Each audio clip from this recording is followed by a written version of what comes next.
Greetings, everyone. It's coffee time again.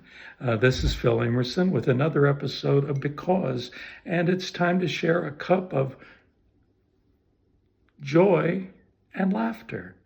We talked in the last short episode, Because, about being locked in or out of doors. And I mentioned the silly thing that happened to me when I was locked inside the yard of a synagogue. But more recently, my experience is when I go to visit churches or even conference headquarters, I'm locked out. The door's locked. Some have a buzzer, if you can find it. and they'll buzz you in, maybe.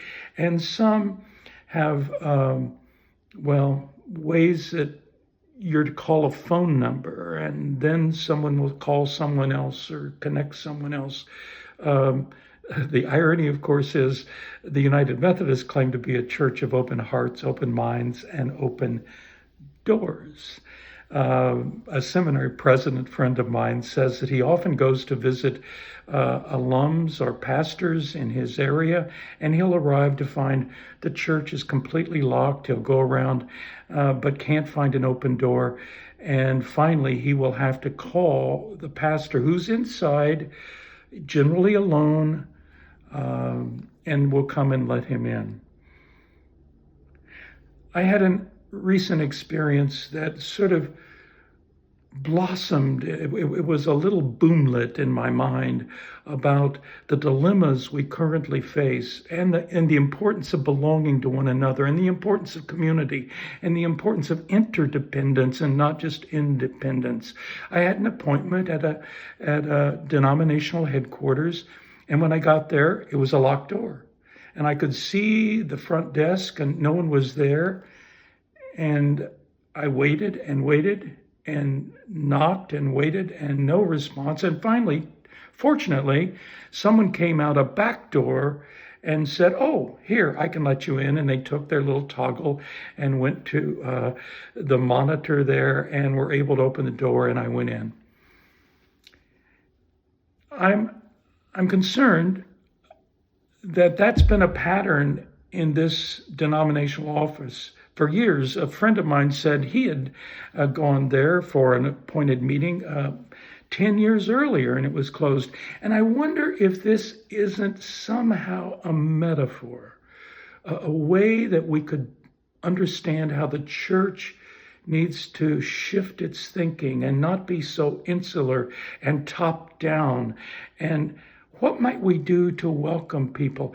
I know the world's changed, and I know not as many people are able to volunteer these days, but I found myself thinking of that morning in that denominational office and realizing that in that large city, there were probably, 1,000, 2,000, 5,000 people of that denomination who would have been honored to say, half day a week I go and I get to sit at the desk of the denominational headquarters and help them on little jobs and welcome people and offer hospitality, offer a water or a coffee, and in the process begin to see the growth that could occur as people interacted. What if we let the lay people in our offices to help be hospitable, and maybe even encourage, Bible studies or gatherings behind these locked doors, whether they're in denominational offices or in local churches?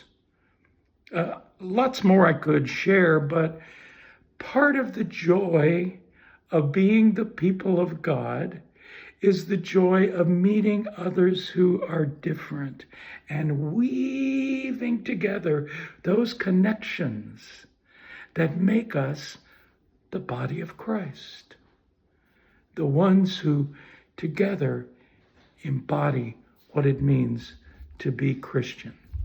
So, as you think about your life and your congregation and your world, where are the places where you might find new ways to involve others in hospitality and being involved yourself? One of the quotes that I read recently was about that moment when everyone in a choir is about to start singing and they draw a breath together. And then they begin to sing together to craft something that is beautiful. Let's find ways to unlock the doors and do it together. This is Philip Amerson for the Belonging Exchange.